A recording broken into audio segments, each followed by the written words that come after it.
días a todos los que están conectados. Hoy vamos a tener la segunda sesión del programa de fortalecimiento de capacidades para el personal líder en entidades relacionadas con eficiencia energética. Este programa lo hemos organizado desde el Centro de Copenhague de Eficiencia Energética, que es parte del Programa de Naciones Unidas para el Medio Ambiente, junto con el proyecto Mesoamérica y el Banco Interamericano de Desarrollo. En el día de hoy vamos a presentarles, por un lado, algunas herramientas que tenemos disponibles en C2E2, que es el Centro de Copenhague de Eficiencia Energética. Solamente para que sepan qué herramientas tenemos, no vamos a entrar en detalle porque cada una requeriría una sesión especial. Voy a hacer una pequeña introducción a lo que es el modelo ESCO, que es uno de los tantos modelos de financiamiento para apalancar las inversiones de eficiencia energética. Luego José Antonio Urteaga, del Banco Interamericano de Desarrollo, nos va a compartir otros modelos de financiamiento disponibles y que se han implementado con buenos resultados en la región. Y al finalizar haremos un seguimiento de las actividades, las próximas actividades, y también, tendremos una sesión de preguntas y respuestas al final de las dos presentaciones. Mientras tanto, ustedes pueden ir incluyendo las preguntas que les vayan surgiendo en el chat. Al final responderemos todas aquellas que no se hayan respondido durante la presentación. Bien, como les decía, desde el Centro de Copenhague de Eficiencia Energética se han desarrollado a lo largo de los años varias herramientas con el objetivo de evaluar y comprender los aspectos de implementar medidas específicas de eficiencia energética en distintos tipos de equipamiento, y el objetivo de estas herramientas es ayudar a los tomadores de decisión y a quienes tienen que identificar y definir proyectos a hacer una prefactibilidad, un primer análisis, una primera identificación y análisis de el potencial de cada uno de estos temas al implementar medidas de eficiencia energética, para luego seguir con etapas subsiguientes en aquellos sitios donde el potencial así lo amerite. Acá tienen el link al que pueden acceder, es el mismo link donde están todo el material del centro. Les va a aparecer en la parte superior de la pantalla superior derecha un menú que tiene el título de Toolbox, y ahí se despliegan, va a aparecer un menú desplegable con todas estas herramientas que aparecen listadas aquí sobre la derecha. Estas mismas las van a encontrar en la página del programa. ¿Se acuerdan que habíamos comentado que en la página del programa tenemos cargadas varias actividades asincrónicas? También la introducción de la primera actividad. Seguramente antes del viernes va a estar cargada la primera sesión, la grabación de la primera sesión. Y aquí en el costado, según tipo de dispositivo que utilicen, pero en la parte de contenido también van a encontrar, además de bibliografía complementaria, los links directos a las distintas calculadoras que les voy a presentar rápidamente en el día de hoy. Los links están puestos ahí directamente en el caso que haya versiones en español, a las versiones en español además. Estas son todas las herramientas, que son las mismas que aparecían ahí en el listadito anterior. Tenemos temas relacionados con iluminación pública, con edificios, energía distrital, motores y bombas, transformadores y suministro de agua. La primera que aparece tiene que ver con el alumbrado público, analiza el potencial de ahorro de energía y de reducción de emisiones, asiste a quien la utiliza en hacer una evaluación de costo-beneficio a partir de los costos de la energía eléctrica, de los costos de instalación y de suministro de las luminarias, y al final lo que proporciona es esta información que con pocos datos permite estimar rápidamente los beneficios y el impacto económico, ambiental en términos de emisiones y en energía. Esta herramienta en particular está disponible. Todas están disponibles en inglés, esta en particular también es disponible en español y también en portugués, que quizás tenemos a alguien acá en la región. Luego hay una herramienta que permite evaluar distintos modelos de financiamiento para el alumbrado público. La otra es un poquito más técnica. Esta apunta exclusivamente al modelo de financiamiento, es una planilla donde con una serie de preguntas que él van guiando, donde las respuestas es sí o no por parte del usuario, se va haciendo una especie de diagnóstico y al final el reporte da una serie de instrumentos de financiamiento que en función de lo que haya contestado el usuario, una serie de financiamientos que se adecuarían a ese contexto o que mejor se adecuarían para llevar adelante inversiones de alumbrado público. Esto está, por supuesto, pensado para gobiernos locales, pero bueno, también pueden ser gobiernos nacionales, subnacionales o cualquier otra institución, pero pensado más que nada para municipios y gobiernos locales. Esta está solo disponible en inglés.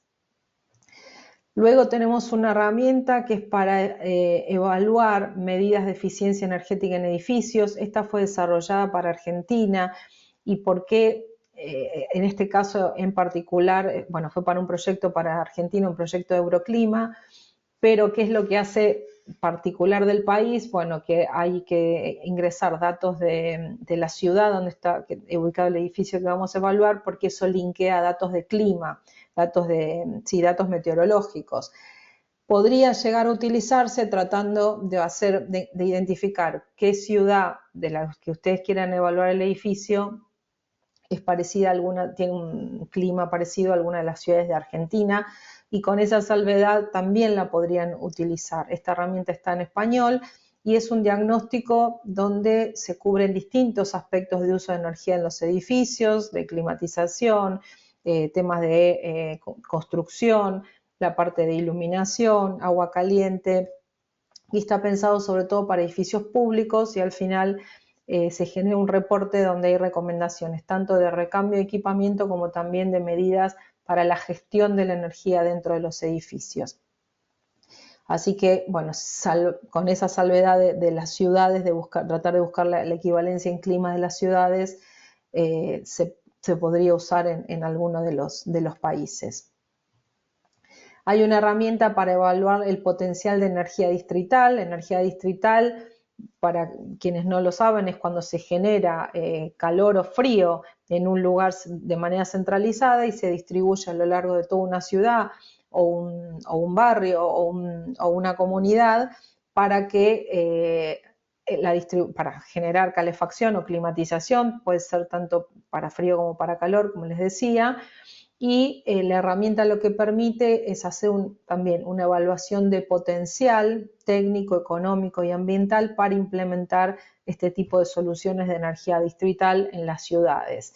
También está disponible en español. Esta herramienta en particular se desarrolló para Chile, pero con la misma salvedad que les decía en el caso de la de edificios, podrían encontrar alguna ciudad de Chile que tenga el clima parecido a la que ustedes estén evaluando y de esa manera tratar de traspolar los resultados, por lo menos para tener una primera aproximación. Luego hay una herramienta para motores eléctricos que es global, porque los motores funcionan igual en todos lados, lo mismo que el alumbrado público, no lo mencioné.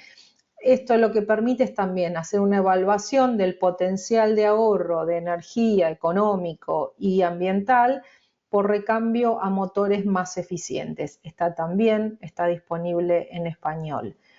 Luego tenemos otra que está asociada a motores eléctricos, pero que ya mira más el conjunto bomba-motor. Es para cuando los motores accionan bombas, ¿sí? Y bueno, también a partir de algunos datos relativamente sencillos, nos da una idea de cuál podría ser el potencial también económico, energético y ambiental por cambiar a ya un par bomba-motor, o sea, el conjunto bomba-motor por equipos más eficientes.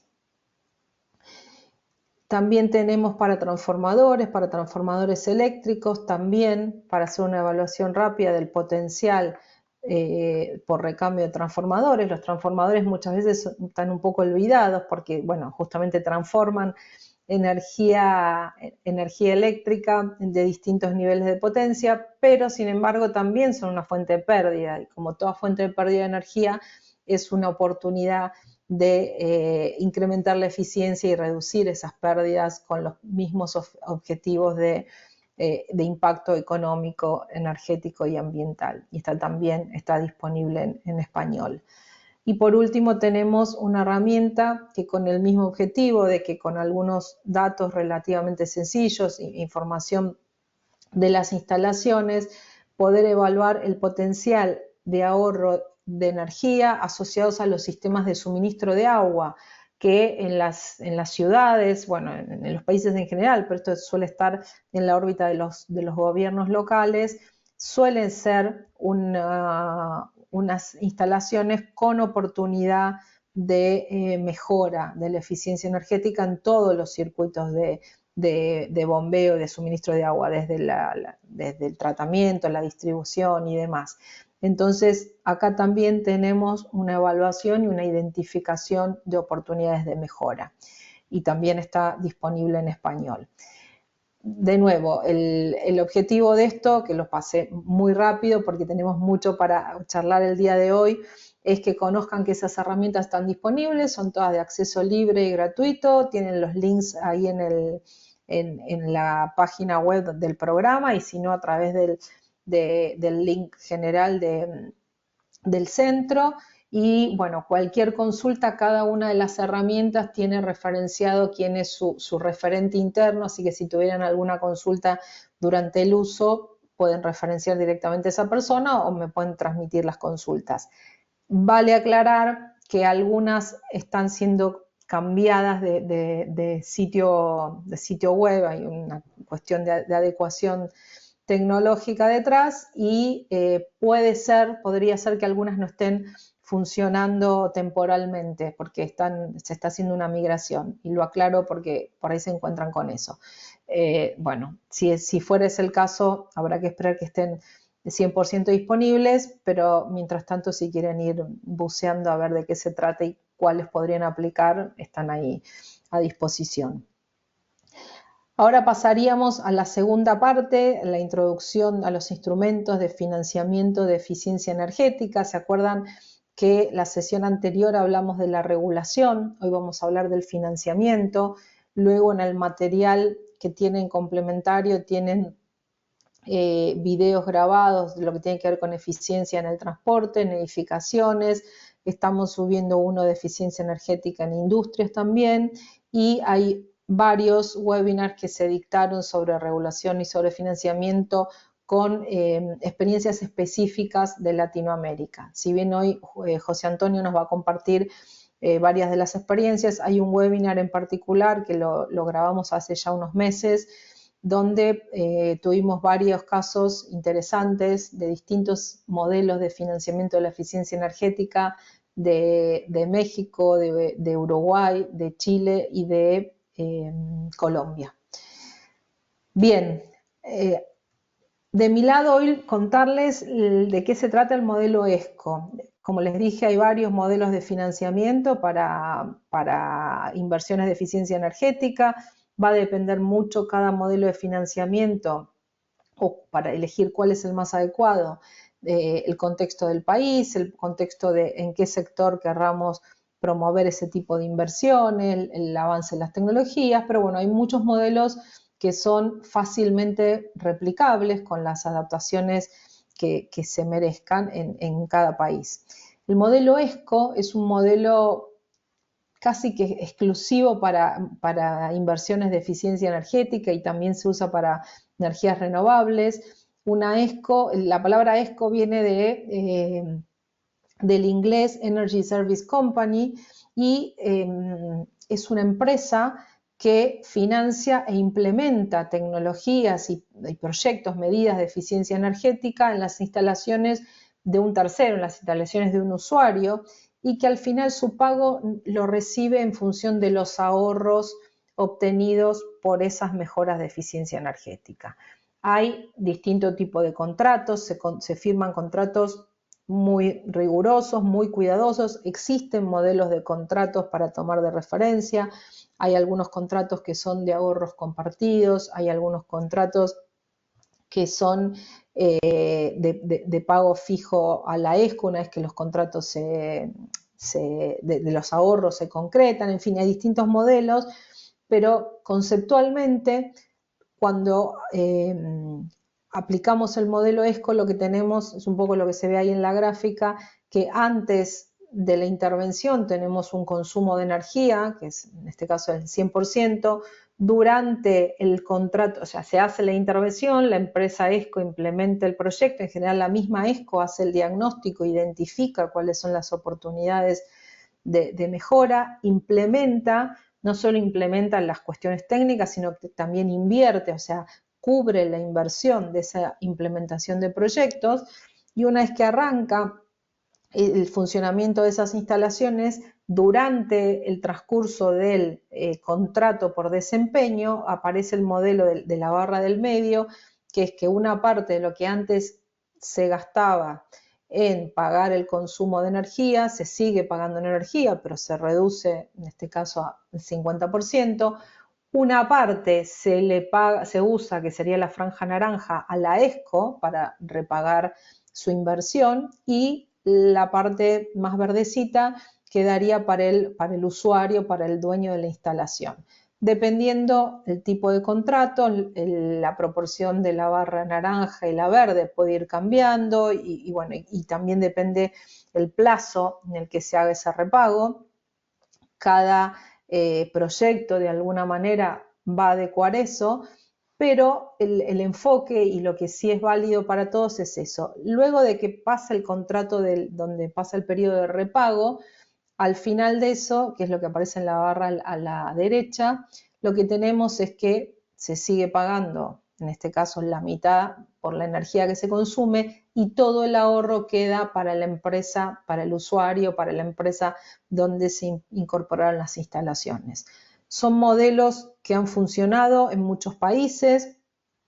Chile tiene un modelo ESCO muy bien consolidado, Colombia, México tienen buenas experiencias también, y se puede aplicar tanto para el sector privado como para el sector público. Aplicarlo en el sector público tiene algunas dificultades adicionales, porque en general el sector público tiene algunas restricciones de cómo contratar. En términos generales, los países tienen normativas de compras públicas donde uno típicamente compra o productos o servicios. El modelo ESCO es algo que es intermedio, porque en realidad es algo que yo tengo una nueva instalación, pero a su vez lo voy pagando como si fuera un servicio. Entonces son modelos que muchas veces para implementarlos en el sector público se requiere de alguna adecuación de esa normativa, lo que no significa que sea imposible, porque al final las normativas se pueden adecuar.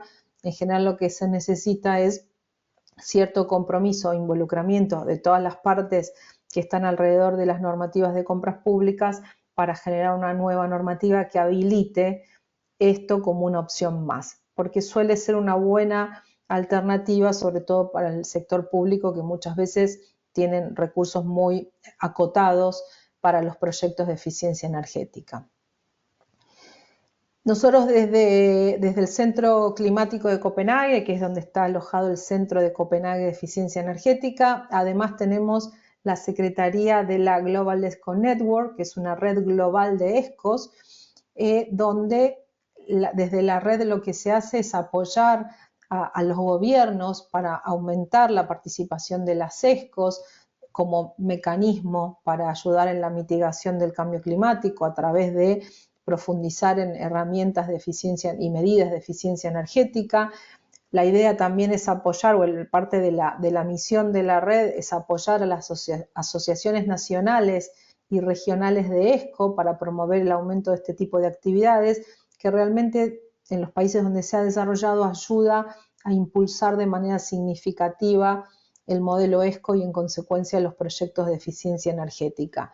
En el mapa que tenemos ahí, todos los países que están en verde tienen algún tipo de asociación de ESCO con distintos matices, y también en el caso de, bueno, para la región tenemos asociaciones de ESCO en Chile, en Colombia, en Brasil y creo que en México hay algo que se estaba, ahí José Antonio quizás tiene más información, creo que se estaba armando algo también. También hay un objetivo de generar una red regional de ESCO, porque a veces los países, y muchos de los países del proyecto Mesoamérica son más pequeños y quizás con mercados más acotados, entonces no tiene tanto sentido desarrollar una asociación nacional, pero sí tendría sentido desarrollar una asociación regional que podría ser para Centroamérica y Caribe, para Mesoamérica, con el o para toda Latinoamérica, con el alcance de la región que nos parezca adecuado, con el objetivo de impulsar este modelo ESCO que ayuda a promover y escalar proyectos de eficiencia energética tanto en el sector privado como en el sector público. Acá tenemos algunos de los objetivos de las ESCO que ya los fui mencionando. Perdón, no. Como no me andaba bien, estoy mirando si me mandan algún mensaje de que no se ve o no se escucha. Bueno, ya mucho de esto lo fui mencionando. También la idea de la red global, de la Global ESCO Network, es apoyar al sector financiero para conocer el modelo ESCO, porque las ESCO muchas veces se financian o con capital propio o que toman financiamiento del propio mercado para hacer una evaluación y comparación de los distintos modelos, asistir a las asociaciones en los contratos típicos que mejor se adecúen a cada país, convocar también a una red de expertos, fortalecer capacidades, apoyar con guías, metodologías y otras fuentes de información que sirvan para apoyar todo este tipo de desarrollos. Y una vez que las asociaciones ESCO nacionales están establecidas, bueno, apoyarlos a través de la asociación. En los casos donde no hay asociación, apoyar la creación de este tipo de asociaciones para actuar como un intermedio entre la ESCO y la red global. Entonces, esto es son un poco los objetivos. Me parecía interesante que conozcan que esto existe y ojalá podamos avanzar en tener algo de todo esto para los países de Mesoamérica. Hasta acá, gracias por su atención y le voy a dar la palabra a José Antonio. José Antonio, si quieres, bienvenido. Bueno, Muchas gracias, Andrea. te presento rápidamente. José Antonio es especialista en energía del Banco Interamericano de Desarrollo y un gran conocedor de la materia eficiencia energética, en la que también ha apoyado y trabajado durante muchos años, así que estamos en muy buenas manos para escuchar de modelos de financiamiento. Todo tuyo.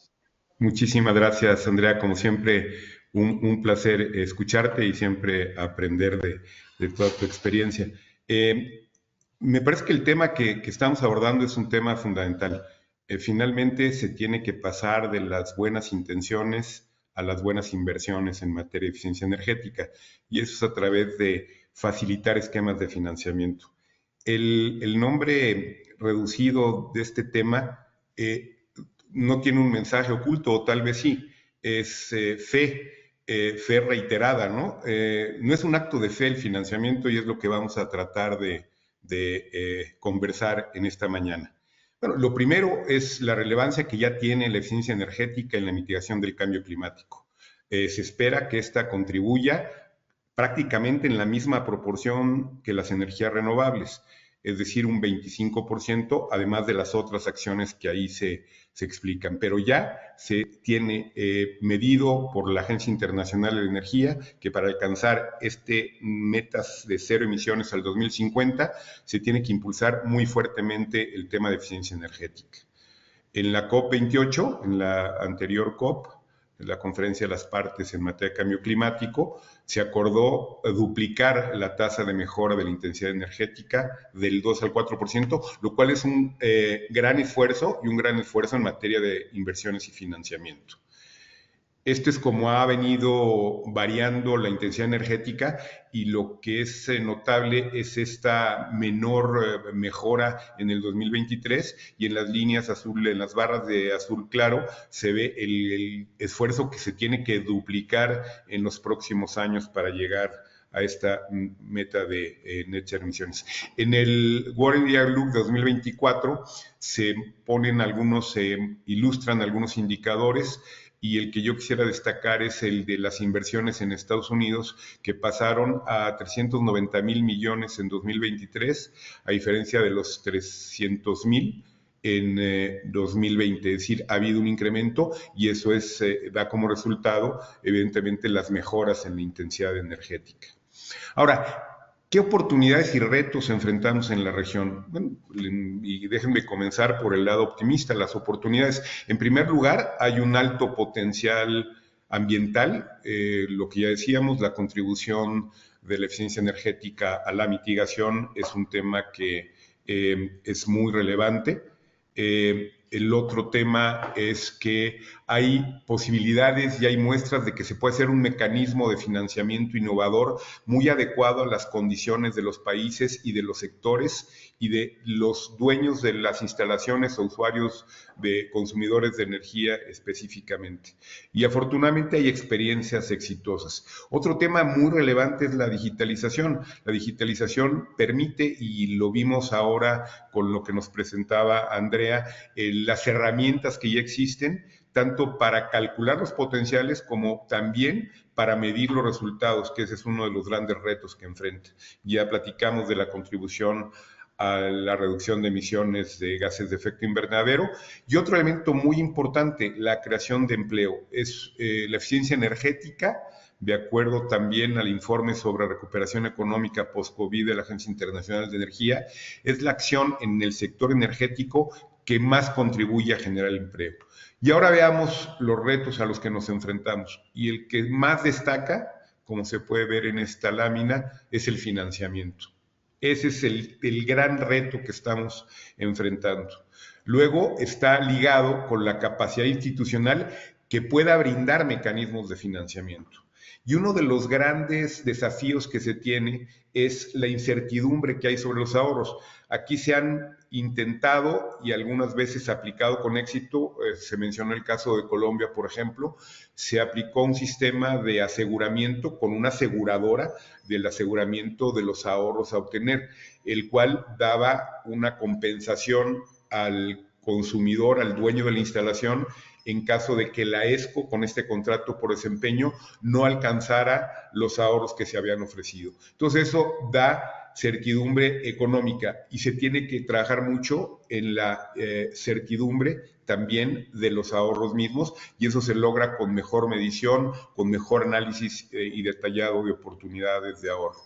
Un tema que también es uno de los retos que enfrenta, sobre todo en América Latina, en donde prácticamente el 1.5 del Producto Interno Bruto se destina a cubrir subsidios en las tarifas eléctricas, sobre todo en la residencial. Eso impacta en la rentabilidad de los proyectos, la débil señal de precios por los subsidios. Otro tema que es el gran desafío, diría yo, es la escasa información sobre los consumos de energía. Si no sabemos cuánta energía consumimos y en dónde la consumimos, difícilmente vamos a poder diseñar proyectos, programas de eficiencia energética. En el caso de proyectos se puede resolver a partir de diagnósticos energéticos. A nivel de programas a gran escala a veces se dificulta, pero también hay forma de alcanzar eso, y hay que trabajar mucho también en los balances de energía útil, de consumo final de energía. Y por otro lado, todavía hace falta reforzar la legislación. En México durante muchos años no era posible, por ejemplo, que el sector público firmara un contrato de desempeño porque no se le permitía adquirir activos o pasivos, contingentes. Esa legislación cambió y ahora se permite. En algunos países ya se ha legislado para que las empresas eléctricas puedan cobrar a través de la facturación eléctrica los financiamientos para eficiencia energética. Son el tipo de ejemplos que nos llevan a determinar que es muy necesario seguir fortaleciendo todo lo que se refiere a legislación y regulación. Ahora, ¿cuáles son los enfoques del financiamiento de la eficiencia energética? Diría que son fundamentalmente 4. Hay enfoques sectoriales, hay algunos que van por tecnologías y por proyectos o por programas. Proyectos se refieren a acciones individuales y programas, acciones que integran a un gran número de usuarios, programas a gran escala. En el sector pues, estamos hablando de industria, comercios, hoteles, comercios, plazas comerciales, el tema de las micro y pequeñas empresas, que es un tema muy relevante para nuestra región por la importancia que tienen en la generación de empleo y en la contribución del PIB, y también por las dificultades que enfrentan para tener acceso a financiamiento y a un financiamiento atractivo.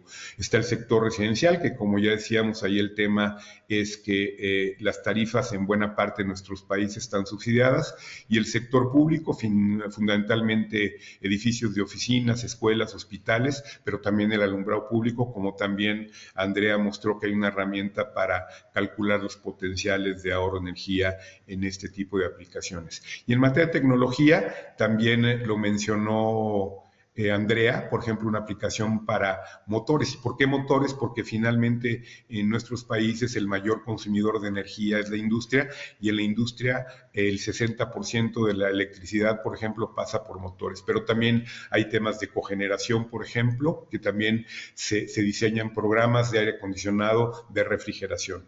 Y proyectos, insisto, son en instalaciones precisas, son de cierto tamaño, de ciertas características, y es en donde se ha desarrollado de mejor manera el financiamiento comercial a través de la banca. Ya hay proyectos que tienen que ver muchas veces no solamente con el reemplazo de equipos, sino también con equipos de proceso, de equipos de producción, que le ayudan mucho a mejorar sus condiciones a este tipo de empresas, y finalmente programas que vamos a hablar durante estos minutos. ¿Cuáles son los aspectos clave del financiamiento para eficiencia energética por sectores? En industria, y aquí es muy importante tener esto en mente, eficiencia energética es un concepto difícil de vender por los retos que ya mencionábamos antes, ¿no? Incertidumbre en los ahorros, es difícil conseguir financiamiento para algo que no tiene asegurado el flujo que va a generar el pago de las amortizaciones. Entonces, todo eso lo enfrentan los sectores, y hay que vender los proyectos tomando en cuenta cuáles son los aspectos más atractivos. Para la industria, sin lugar a dudas, la productividad. La industria está fundamentalmente enfocada a generar ingresos, a producir y a ser más competitivo. ¿Y cómo lo puede lograr? Con eficiencia energética, pero con estos objetivos. En el sector comercial, el confort de quienes van a los hoteles, de quienes están en todos los centros comerciales, pues es tener condiciones de confort adecuadas, de calidad. Yo tengo muy en mente uno de los primeros proyectos que a mí me tocó promover cuando colaboré en un fideicomiso privado para eficiencia energética en México, es con una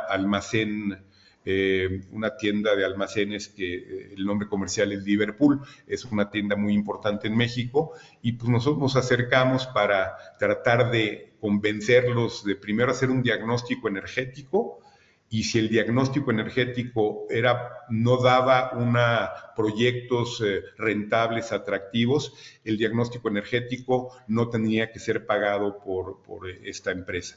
Si había ahorros suficientes, el reembolso de los gastos del diagnóstico se incluía en el financiamiento del proyecto y se pagaba. Pero entonces, esta tienda de almacenes, lo primero que nos dijo fue, no, yo no puedo reducir el nivel de iluminación, el índice de rendimiento de color de mis tiendas, porque la gente no va a ver de manera adecuada lo que puede comprar y no va a ser suficientemente atractivo. Además, no puedo reducir el aire acondicionado en el verano o la calefacción en invierno, porque es una de las cosas que atrae a que más gente venga a visitarme. Entonces, lo que era muy importante decirle, no, eficiencia energética no va a deteriorar ni el confort ni la calidad, inclusive la va a mejorar. Entonces, lo que trato de decir es que el financiamiento tiene que ir acompañado con buena argumentación para la venta del financiamiento para eficiencia energética. En el caso de las micro, pequeñas y medianas empresas, pues su objetivo fundamental es tener acceso a que sus costos operativos se reduzcan y a que se pueda modernizar. Esos son de sus propósitos principales. Y en el sector público, cumplir con la normatividad.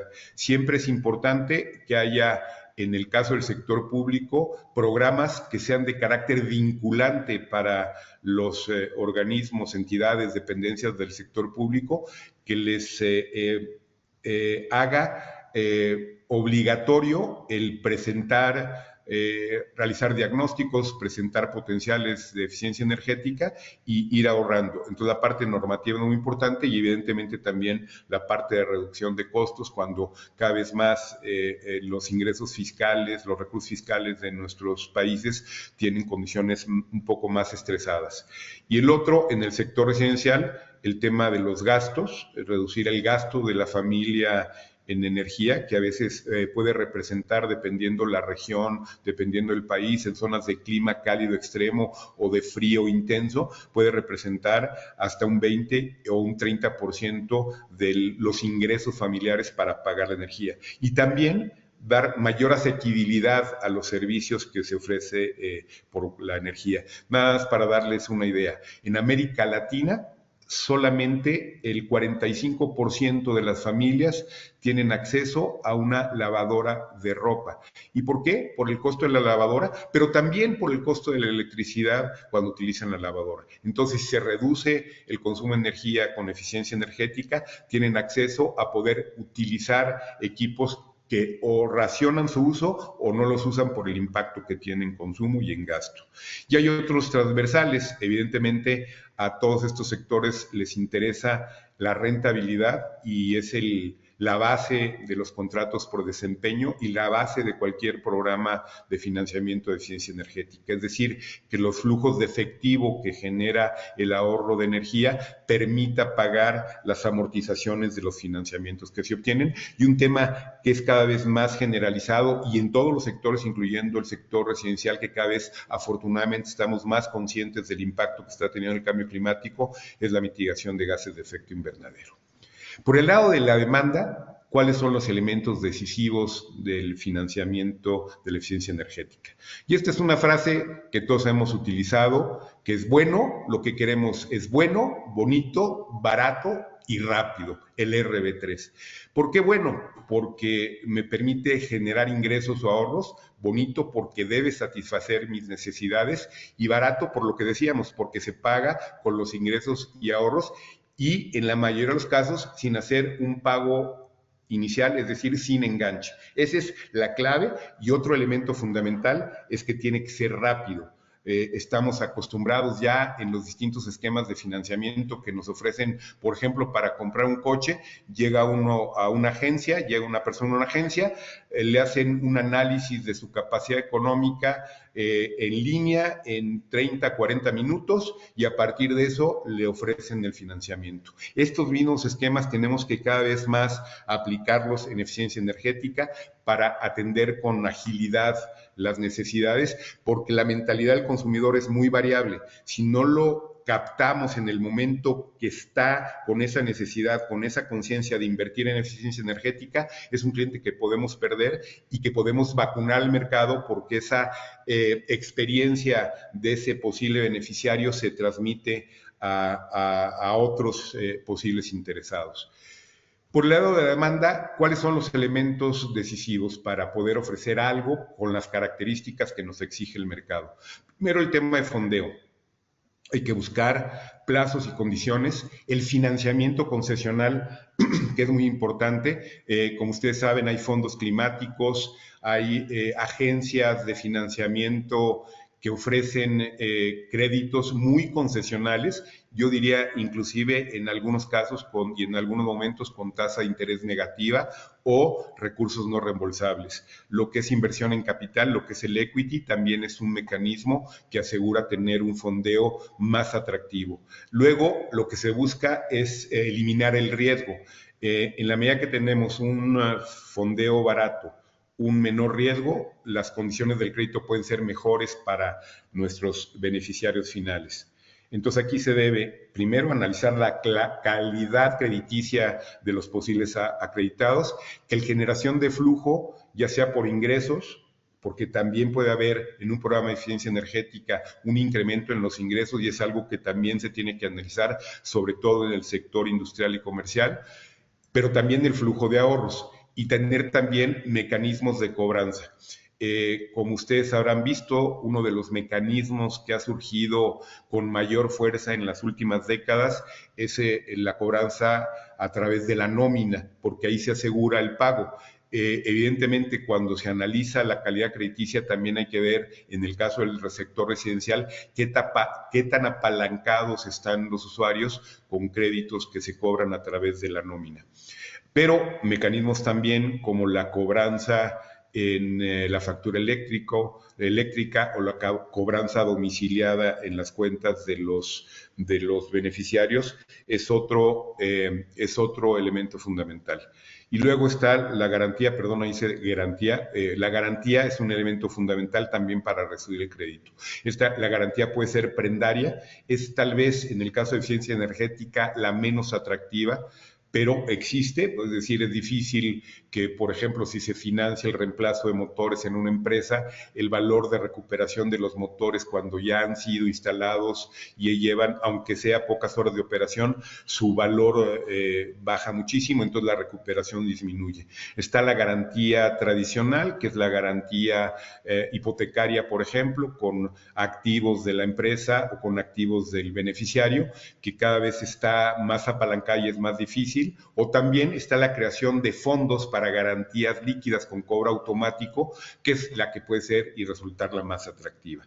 A todo esto, además, para calcular las condiciones del financiamiento, hay que agregar los costos de operación y administración y los plazos. Evidentemente, a mayor plazo, el nivel de riesgo de cobranza es mayor y, por lo tanto, las condiciones tienen que ser más exigentes. Y en conjunto, el adecuado manejo de estos elementos, de estos componentes, nos permite definir la necesidad o no de tener un enganche, de comisiones de apertura de crédito, la tasa de interés, qué tan alto o baja puede ser. Y entonces, cuando diseñamos un proyecto, cuando diseñamos un programa, tenemos que buscar para atender las necesidades, los elementos decisivos de nuestros clientes, buscar las mejores condiciones y estos son los elementos fundamentales. Y finalmente, en esta contextualización del financiamiento, un tema fundamental es el MRB, y que yo diría el M2, R2 y D2. ¿En qué consiste? Decíamos que uno de los elementos decisivos y uno de los retos que enfrenta la eficiencia energética es la incertidumbre de los ahorros. Entonces tenemos que tener metodologías muy bien diseñados, muy sólidas al inicio del proyecto o del programa que nos permitan monitorear y medir los ahorros, que nos permitan llevar un registro sistemático de los ahorros en función del tiempo, del horario, de todas las condiciones y un reporte adecuado de estos ahorros para que pueda ser validado por la misma empresa o el mismo patrocinador del programa y que sea verificado en caso de ser necesario por un tercero. Y eso nos va a dar la certidumbre desde el inicio que vamos a tener una metodología compartida y que sobre esa vamos a trabajar en esta especie de auditoría que se hace de los resultados del programa y se mide su efectividad y sobre todo los ahorros que se obtienen tanto en materia de energía como económicos. Y hablando un poco de experiencias, este es un caso que va también muy relacionado con lo que comentaba Andrea sobre motores, ¿no? En México, en este fideicomiso privado para el ahorro de energía eléctrica, el FIDE, que es un fideicomiso sin fines de lucro, se implementó un programa de incentivos y desarrollo de mercado que vino con un financiamiento del Banco Interamericano de Desarrollo.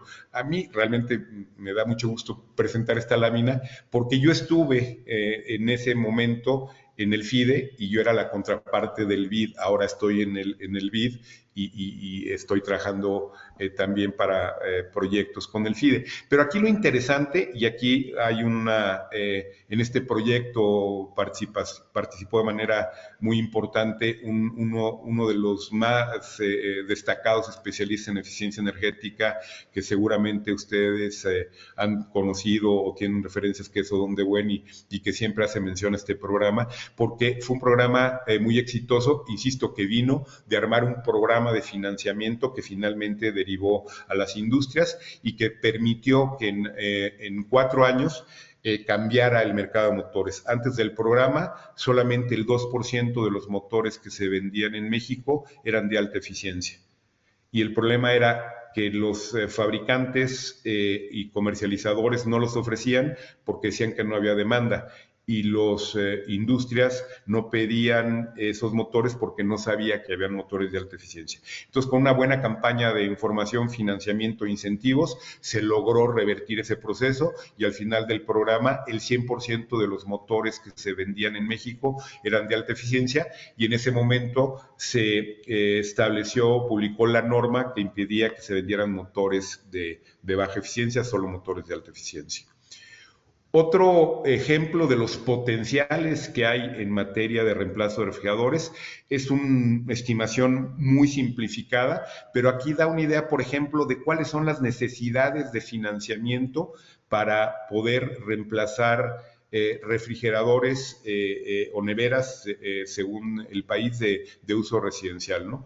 Y aquí se calcula cuál puede ser el ahorro al cambiar, pero sobre todo, cuál puede ser la inversión, y es una inversión, como se ve ahí, millonaria. O sea, hay un gran potencial de financiamiento que se ha avanzado de alguna manera en algunos países. Este es un programa piloto en Colombia con empresas públicas de Medellín, y aquí insisto, los mensajes son muy importantes. Cambiar no te cuesta y ahorras mucho.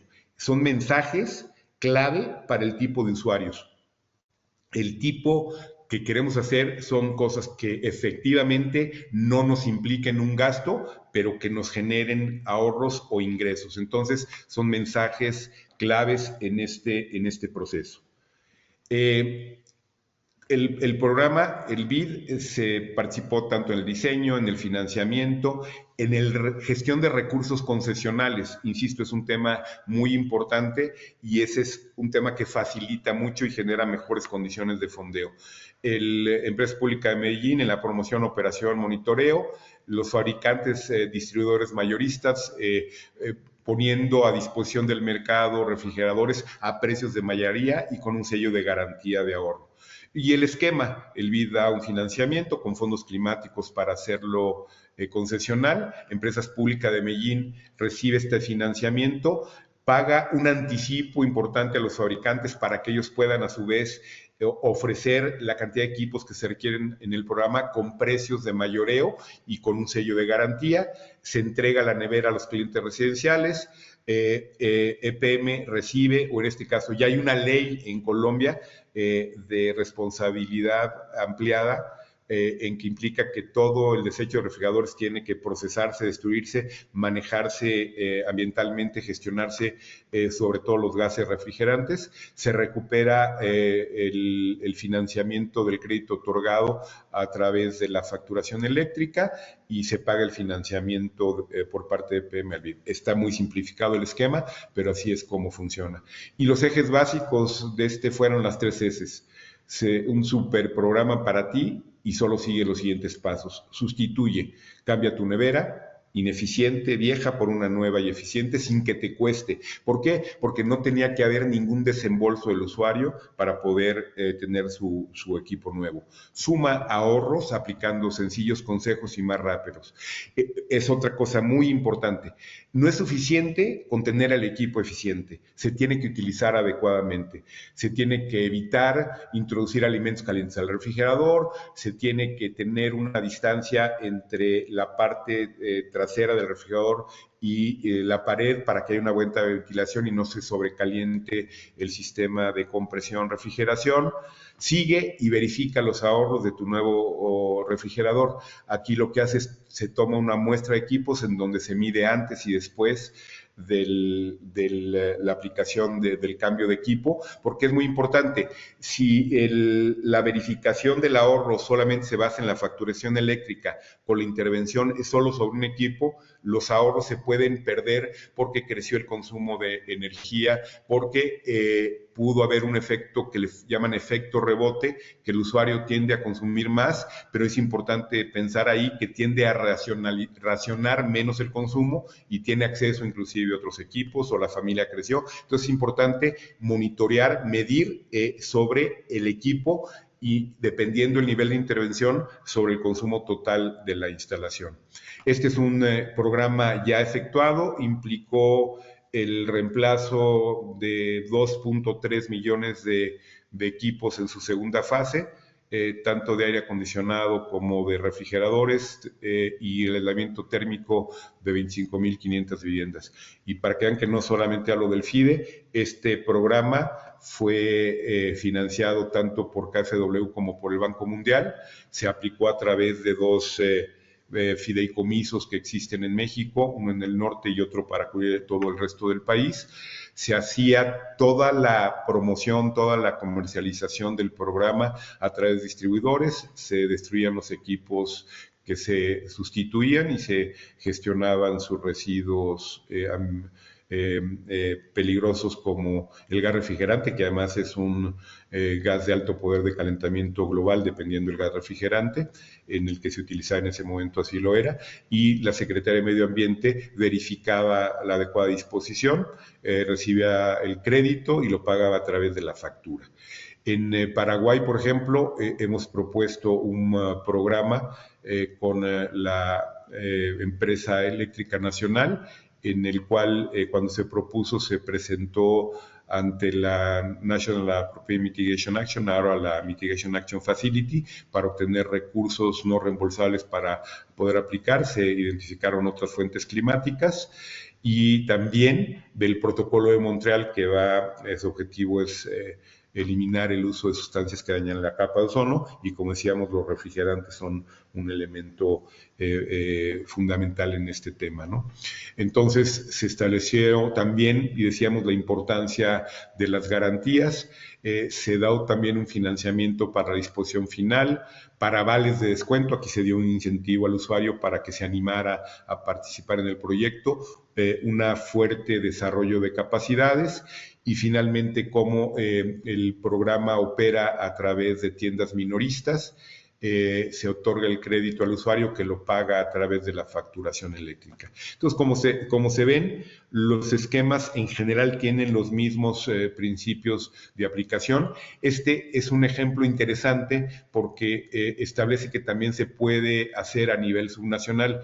Este es el caso del gobierno de la Ciudad de México, y aquí lo interesante, lamentablemente este programa no se aplicó, era un piloto en donde el financiamiento ya no venía del sector público, sino venía de un fondo de inversión privado creado expresamente para programas de eficiencia energética, con este concepto ya muy compenetrado de contratos por desempeño. Ellos ponían el recurso. BidLab, que es nuestro laboratorio para nuevos proyectos, también otorgaba un financiamiento, se abría una línea de descuento al operador del programa.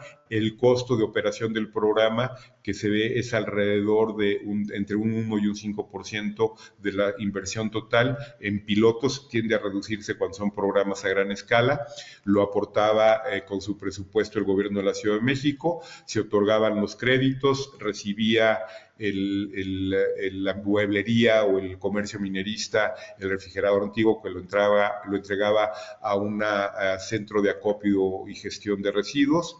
Y finalmente había dos formas de recuperar, que aquí es muy interesante. Se recuperaba ya sea a través de la facturación eléctrica o a través de la nómina de los trabajadores de la CFE, que al ser una ciudad tan grande, tan poblada, tiene una cantidad de empleos importantes. Entonces, aquí hay tres cosas que quisiera resaltar. La primera, que esto se puede también diseñar a nivel subnacional para estados, municipios. Se puede y hay mucho interés del sector privado de participar directamente, y hay otros mecanismos de recuperación de la cobranza que aseguran el éxito de la misma y que por lo tanto reducen el riesgo, como lo pudimos ver en este caso. Y este mismo esquema se aplica en el caso de México para micro, pequeñas y medianas empresas. Y a mí esta fotografía de la izquierda me parece muy ilustrativa, ¿no? Es una pareja, un matrimonio, que está mostrando su recibo de energía eléctrica y que se le ven satisfechos porque ahorró, y el equipo, aunque no se ve totalmente, es un equipo nuevo. La empresa se modernizó, es un refrigerador horizontal en donde se exhibe el producto. Entonces, si ustedes llegan a un pequeño comercio y ven uno de estos refrigeradores tipo vitrina, sucio, en malas condiciones, pues la verdad es que no es muy atractivo comprar ahí. Si llegan y ven un equipo nuevo, que muestra muy bien, que está bien iluminado, pero que es mucho más eficiente que el anterior, evidentemente eso contribuye a que ese pequeño establecimiento comercial venda más.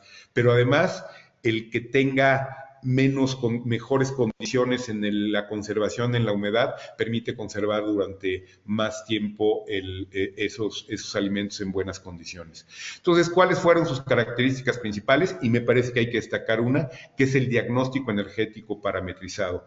Este programa, que lleva del orden de 80,000 empresas que han participado en este proyecto, no sería posible si se pretendiera hacer diagnósticos específicos en cada instalación con visitas, mediciones. Aquí se tiene un sistema, algo como lo que presentó Andrea, pero para pymes, que permite agilizar todo este tema. La promoción y gestión de contratos de crédito se hace a través de proveedores, no requiere de un pago inicial, sin enganche, sin comisiones, un plazo acorde al periodo simple de recuperación, con este mismo principio de un contrato por desempeño, que los ahorros permitan pagar las amortizaciones. Se creó una garantía, y en esta estructuración de los créditos es muy interesante, porque la garantía líquida que se estructuró tiene dos niveles, un nivel junior y un nivel senior. Como se cobra a través de la factura, la fecha de facturación no necesariamente coincide con la fecha de amortización. Hay entidades en el país en donde es bimestral, en otras mensuales. Entonces puede haber impagos o demoras en el pago involuntarios para el acreditado, y eso lo respalda la garantía junior, que es una garantía temporal que se restituye sin penalizar al acreditado cuando llega el momento ya del pago, de acuerdo a la alineación entre facturación eléctrica y fecha de amortización. Ahí se tienen que cumplir varios criterios. Primero, hay una alta rotación o una vida muy corta a veces en las empresas en las pymes de reciente creación. Entonces busca que las MIPYMES tengan al menos 3 años operando, que el acreditado sea propietario del inmueble, que no tenga retrasos en la facturación eléctrica y con un buen historial crediticio en las sociedades de investigación crediticia, que no tenga una calificación que depende, el momento se define para los programas. Y creo que este carácter social lo podemos aplicar y entender no solamente para proyectos en estos sectores. Déjenme muy rápido, por temas de tiempo, presentarles otro ejemplo que es muy ilustrativo, y creo que Personalmente estoy muy involucrado en este tema del uso de leña, que en muchos de nuestros países, dependiendo cómo se utilice, tiene efectos muy graves en la población, en temas de salud, principalmente en mujeres y niños. Hicimos este programa piloto en el BID, en asociación con una empresa social que se llama Iluméxico y que viene trabajando con un modelo sostenible de negocios para llevar energía eléctrica a través de sistemas fotovoltaicos a hogares y comunidades que no tienen acceso a la red en el sur-sureste de México. Para darles una idea, en México alrededor de 3.6 millones de familias utilizan el leña, estamos hablando de 13 millones de personas, todavía dependen de la leña. Es el energético, el segundo energético de mayor consumo en el sector residencial, sobre todo por la alta ineficiencia. También el esfuerzo y la imposibilidad para que las mujeres dediquen su tiempo a actividades que les impliquen una remuneración o esparcimiento, como se puede ver aquí en la fotografía, porque el tema va desde ir a buscar la leña cada vez más alejada, con riesgos también de violencia hacia la mujer en estos o de accidentes en el periodo de recolección de leña, ¿no? Y el tiempo de también que le destinan a la cocción es muy alto y expuesta, como se ve en esta imagen, a estar aspirando el humo que despide un fogón a cielo abierto. Para darles una idea, en México, una de las 10 causas, la 10ª causa de fallecimiento es la obstrucción pulmonar y el 50% de esa obstrucción es provocada por la aspiración de humo. Por otro lado, la eficiencia energética de una estufa de inducción, que fueron las que se instalaron, es el 84%, comparada con un fogón a cielo abierto, que es 15%, es altísima, pero también comparada con una estufa de gas licuado es altísima, de 40% que es la de gas, 85% en inducción. De hecho, el reemplazo de cocinas a gas por cocinas de inducción es la medida más rentable de eficiencia energética en el sector residencial por estos niveles de eficiencia que tienen que ver con el tiempo de cocción. Bueno, los beneficios pues, son parte de lo que explicábamos y lo que quiero transmitirles aquí es que se desarrolló un modelo financiero con todas las características que exigen los financieros, ¿no? El CAPEX, el costo, el tema de cómo hacerlo a través de la creación de un SPV, el monto que se tendría, la tasa interna de retorno, el ahorro que se podría obtener. O sea, se puede diseñar programas de financiamiento para todos los sectores que creamos que son prioritarios, incluyendo en este que se ve más difícil por las condiciones económicas, por las características del nulo acceso a financiamiento que pueden tener las familias en estas comunidades, ¿no? Este es un ejemplo. Otro ejemplo son las comunidades o ejidos solares. ¿Por qué es innovador? Porque aquí se pretende generar capacidad económica a las comunidades. La clave para este financiamiento es un PPA, un contrato de largo plazo con gobiernos subnacionales que puedan adquirir la energía eléctrica generada en un ejido, en una superficie, en un área que no es apta para el cultivo, pero que puede ser utilizada para instalar sistemas fotovoltaicos, en donde los que operan, los que le dan mantenimiento, limpieza, es la misma gente de la comunidad. Y aquí los campesinos son dueños de la instalación, no solamente son los arrendadores, ¿no? Asegura ingresos a los campesinos, aprovecha el uso de tierras ociosas o impactadas y no productivas. Se pueden generar, y eso es muy importante, se pueden generar ahorros para el servicio público que los utiliza, ya sea con una conexión específica o a través de la red, y se contribuye a mitigar el cambio climático. Esta es una idea de la generación que se podría obtener, los costos y los ingresos que podría tener un ejido después de cubrir los costos y obligaciones del financiamiento. Y el tamaño del proyecto facilita su financiamiento y sirve para crear confianza entre todos los agentes involucrados. Una hectárea, si se dedicara a, que son hectáreas, insisto, improductivas, si se generara a producir 20 toneladas de maíz, le generaría ingresos a esta comunidad por $3,000 al año, pero si se dedicara a instalar sistemas que generan 800,000 kilowatts hora, 800 megawatts hora al año, generaría $40,000 en este mismo periodo. Creo que la energía, como decimos, puede dar las condiciones para mejorar la vida de los habitantes en nuestros países. No me queda más que agradecer la oportunidad, agradecer al programa mesoamericano de uso racional y eficiente de la energía con los que hemos venido trabajando ese tiempo, agradecer por supuesto al Centro de Eficiencia Energética Copenhague por la oportunidad y sobre todo ustedes por la paciencia en escucharnos y quisiera reiterar que el cambio comienza en casa y creo que todos y cada uno de nosotros podemos hacerlo mejor y estoy atento si hay alguna pregunta. Nuevamente, muchas gracias.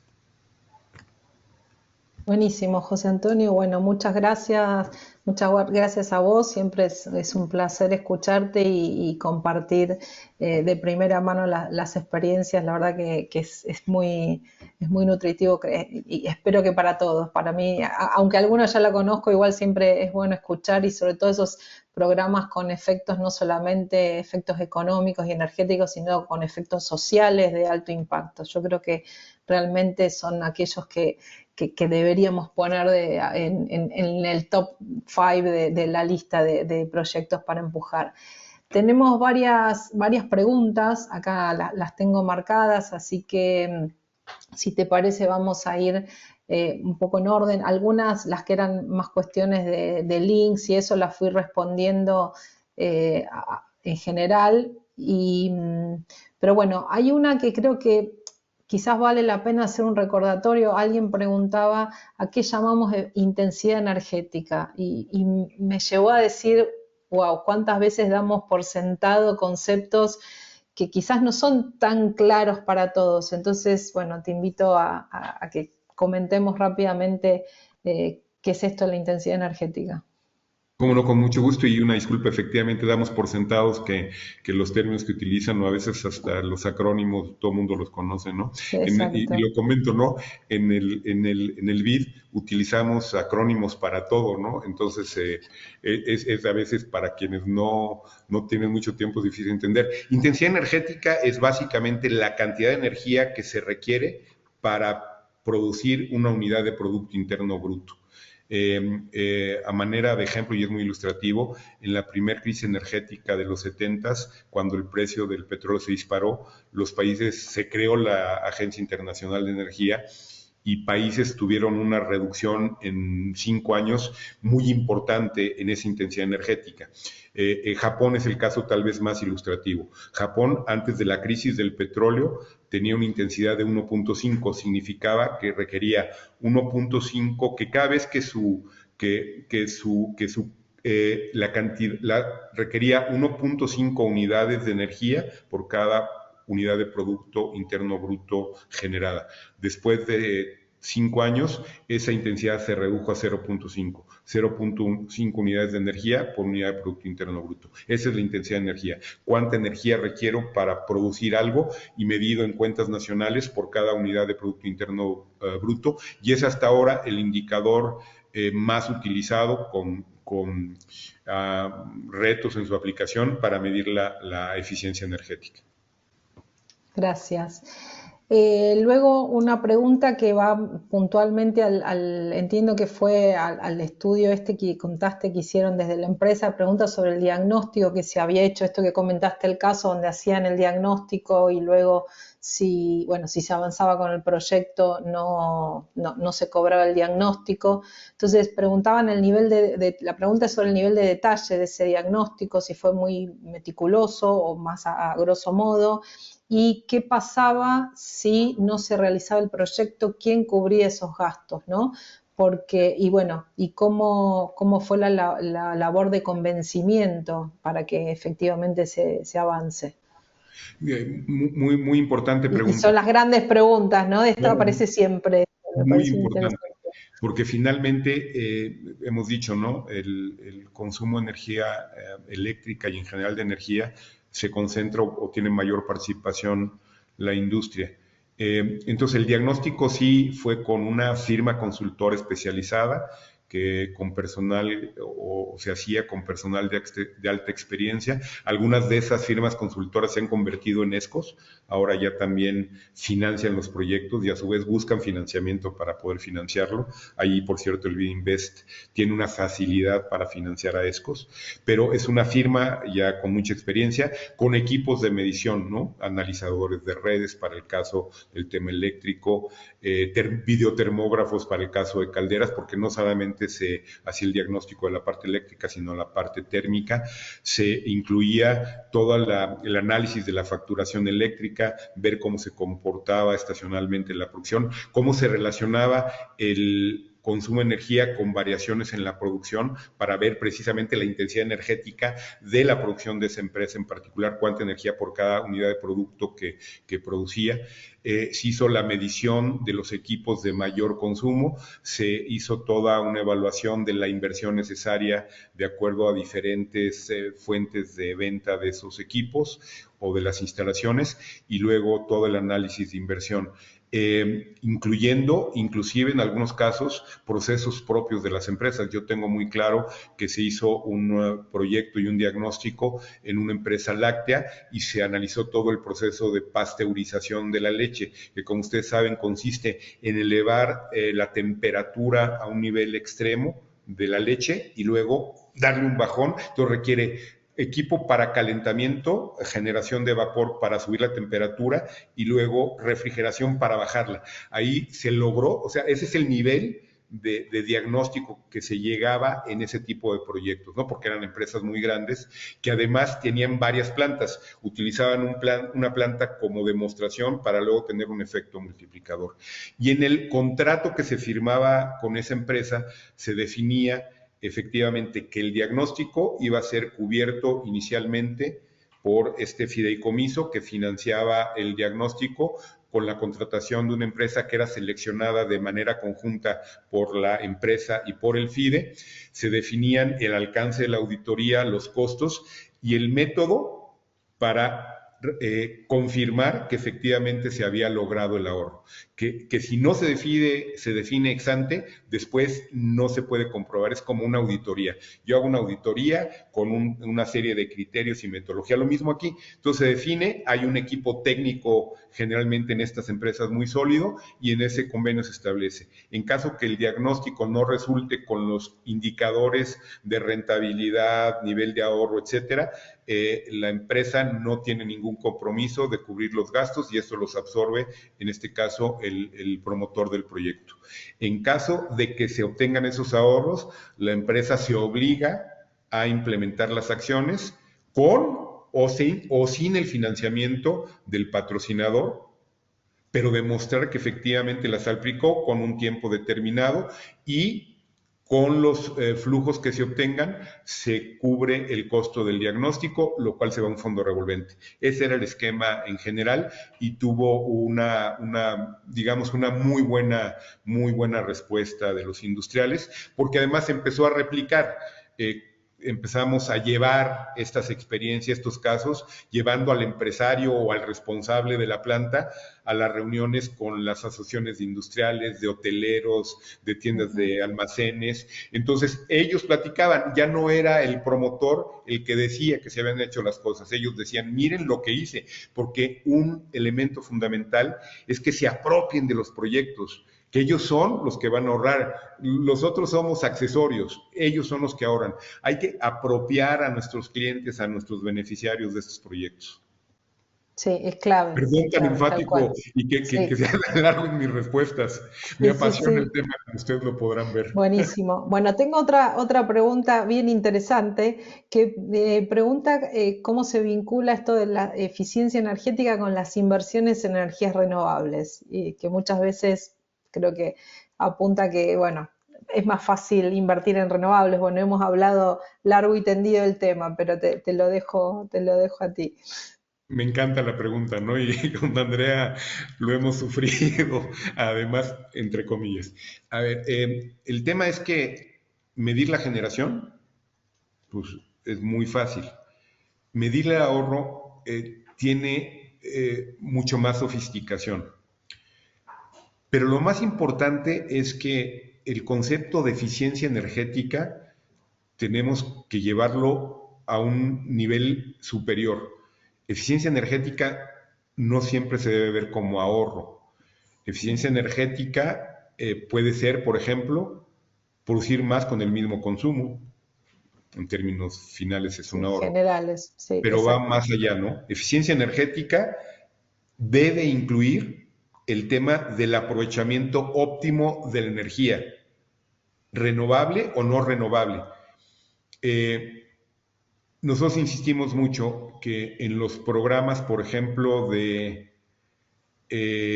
generación distribuida, se integre el concepto de eficiencia energética. No tiene caso fabricar, instalar un sistema fotovoltaico, por ejemplo, para alimentar desperdicios. La fabricación de esos sistemas requiere energía, emite gases de efecto invernadero, la inversión es mayor. Entonces, creo que tenemos que pensar de manera mucho más holística, eficiencia energética en un concepto más amplio, ¿no? Porque sí, es más atractivo porque se genera la energía. Ahorita estamos, por ejemplo, en un programa que me encanta. Estamos elaborando un programa de eficiencia energética y generación distribuida en la escuela que se llama El Sol también va a la escuela. Y el sol va a la escuela y hace dos cosas. Te ayuda a generar energía y te ayuda, y eso va a los niños, ¿no? Vigila que se utilice eficientemente la energía. El concepto es integral, desde cómo lo debemos percibir hasta cómo lo debemos implementar y financiar, creo yo. Buenísimo. Bueno, y tengo algunas consultas que quizás algunas las voy a ir respondiendo yo también. Hay una que pregunta sobre cuál podría ser el camino para implementar eficiencia energética en un edificio que no ha hecho nada. En realidad menciona que no ha hecho nada en cuanto a luminarias fotovoltaicas ni paneles solares. Yo aquí diría que puede hacer mucho más que solo luminarias fotovoltaicas y paneles solares. En edificios hay mucho para hacer en la mejora del envolvente, en la climatización. En particular, dentro de este programa hay una grabación que está dedicada específicamente a eficiencia energética en edificaciones y ahí está bien explicado todas las oportunidades que hay en las edificaciones y también los instrumentos que se pueden aplicar desde la regulación o otros instrumentos como el etiquetado también que existen, cómo se usan y qué beneficios tienen, así que ahí les recomiendo revisar el material. Ahora voy a contar un poquito más del material que tienen disponible. También teníamos otra pregunta de bueno, de qué manera concreta, cuáles son las medidas concretas de eficiencia, ¿no? Porque uno habla de medidas y demás. Y de nuevo, ahí tenemos en el material el video donde habla de eficiencia energética en las edificaciones, otro que amablemente lo grabaron con nosotros los colegas de CONUE, que habla sobre oportunidades de eficiencia energética en el transporte, y uno que vamos a estar subiendo seguramente mañana sobre oportunidades de eficiencia energética en la industria. En todos los temas tratamos de cubrir algunos, es un tema inmenso porque cada sector requiere o cada solución de eficiencia energética es bastante específica al tipo de uso. Bueno, en estas grabaciones hemos tratado de cubrir los usos más estándares o los que pueden ser más extendidos y sobre todo darles herramientas para que puedan indagar un poco más en cada uno de los casos puntuales que ustedes tengan identificados. Algunas otras preguntas tiene que ver, bueno, una es puntual de México que dice cómo puede un organismo descentralizado que presta servicios educativos en México aplicar para un diagnóstico y mejorar la eficiencia energética. No sé si ahí quieres responder esa, José Antonio. Sí, como no, bueno, yo lo que le sugeriría, y justamente hablábamos la semana pasada con el maestro Israel Jauregui, que es el actual director de la CONUI, que también tiene muchísima experiencia en estos temas, de todo lo que está haciendo precisamente para promover y la idea de poder generar algún mecanismo que permita también hacer estos diagnósticos paramétricos. Yo le sugeriría que se acerque a la CONUI en México. Bien. Y también hay una pregunta sobre el programa del Sol, también va a la escuela, si tienen material para centros educativos. Sí tenemos, en México el FIDE él tiene un programa Educare, Educación para el Uso, para el ahorro y uso racional de energía eléctrica, y como parte de este programa que está haciendo el Banco Interamericano de Desarrollo, vamos a generar y publicar una serie de materiales que estarán disponibles, espero, a finales de este año en nuestra página. Buenísimo. También tenemos otra consulta, bueno, una consulta puntual sobre la SESCO, dice qué es SESCO, eso lo había explicado yo, pero lo volvemos a repetir sin problema. ESCO viene del inglés Energy Service Companies, que son estas empresas que trabajan con los contratos por desempeño, como contaba José Antonio, que son las que hacen el diagnóstico, invierten y luego cobran a partir de los ahorros o de las mejoras de eficiencia energética logradas. Luego tenemos otra consulta sobre cuál sería el rol que deberían jugar las universidades y la academia. Bueno, es clave, me animo a decir. Las universidades, sobre todo, que son las que forman los futuros profesionales, que muchos de los cuales deberían tener en su formación de base los conceptos de eficiencia energética según el sector donde se desarrollen, sobre todo las carreras de ingeniería, de arquitectura, y también otras más vinculadas a la economía, a derecho, a la abogacía, ¿no? Yo creo que cada vez más necesitamos que estos conceptos estén instalados de manera transversal en todos los segmentos académicos, con la mayor implementación posible, y creo que ahí es todo un desafío, porque el rol de las universidades y de la academia en general es realmente súper importante. Y bueno, creo que ahí desarrollar también herramientas para poder facilitar ese camino también es interesante. No sé si querés comentar algo al respecto. No, coincido totalmente, solamente comentarles una experiencia muy interesante que tuvimos en México, en el norte del país, en Nuevo León. Nuevo León en México es el estado de mayor industrialización en el país. Tienen la Cámara de la Industria de Transformación y ahí trabajamos en un programa de formación teórico-práctica en donde se contrató una firma consultora.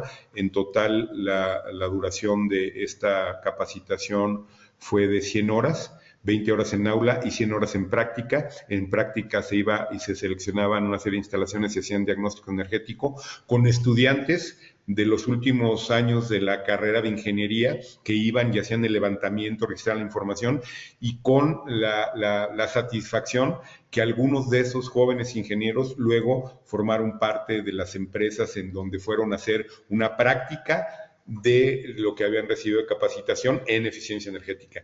Las universidades son fundamentales tanto en el desarrollo de capacidades como en el desarrollo o adaptación de tecnología para eficiencia energética. Sí, totalmente de acuerdo. Bueno, me quedaría charlando toda la tarde, bueno, toda la mañana, acá ya es la tarde y anocheciendo, pero bueno, tenemos que ir terminando. Un par de avisos, les estoy pasando acá en el link nuevamente, en el chat, perdón, el link donde pueden encontrar todo el material, la grabación de la sesión tanto de la semana pasada como de la sesión de industrias, va a estar seguramente mañana ya en línea. Tienen ahí la grabación de la sesión de eficiencia en edificios, en transporte, otros webinars previos que pueden ser de utilidad, algunos podcasts también súper interesantes, uno con Odón, a quien mencionaba José Antonio, que siempre es un placer escucharlo y aprender. Y tienen también material, quizás voy a compartir un segundito mi pantalla para mostrarles rápidamente el sitio web. Para aquellos que todavía no lo han explorado, los invito a que realmente, este es el link que les pasé, acá tienen toda la descripción, el temario, las 3 sesiones. Hoy estamos terminando la sesión 2, sincrónica, las actividades asincrónicas que están aquí abajo, son las que comenté, en edificios, en transportes, los podcasts. Bueno, este fue el módulo de introducción que tuvimos en noviembre, otros webinars que seguramente van a ser de utilidad, y acá tienen mucho material, muchísimo material, reportes de OLADE, de la Agencia Internacional de Energía, de nuestro Centro de Eficiencia Energética, del BID, tienen todos los links a las calculadoras que les pasé, que les mostré hoy, algunas guías de U4E, United for Efficiency, es otra área del Programa de Naciones Unidas para el Medio Ambiente que trabaja en todo lo que tiene que ver con estándares de eficiencia energética para equipamientos. Tienen ahí las guías disponibles. Es probable que organicemos algún webinar específico sobre este tema que realmente merece un apartado especial. Bueno, y mucha otra información de interés. Seguramente tendríamos más cosas para compartir, pero el objetivo de ese sitio es que ahí puedan encontrar todo el material que creemos que va a ser de utilidad para que puedan avanzar. Les recuerdo que la próxima sesión sincrónica es el miércoles que viene a la misma hora de hoy. Ahí vamos a trabajar en las dudas que hayan tenido sobre el material asincrónico, y vamos a trabajar en ver cómo poner todo esto en una hoja de ruta, ya sea a nivel nacional o a nivel local, para aquellos que quieran avanzar en políticas, en fortalecer las políticas y programas de eficiencia energética en los ámbitos de su competencia. Así que, bueno, sin más, agradecerles a todos por la participación de hoy. José Antonio, siempre un placer, y bueno, y los esperamos el miércoles que viene a la misma hora de la actividad de hoy, que no digo cuál es porque cada uno, según donde esté sentado, le corresponderá un horario distinto. Gracias y nos vemos.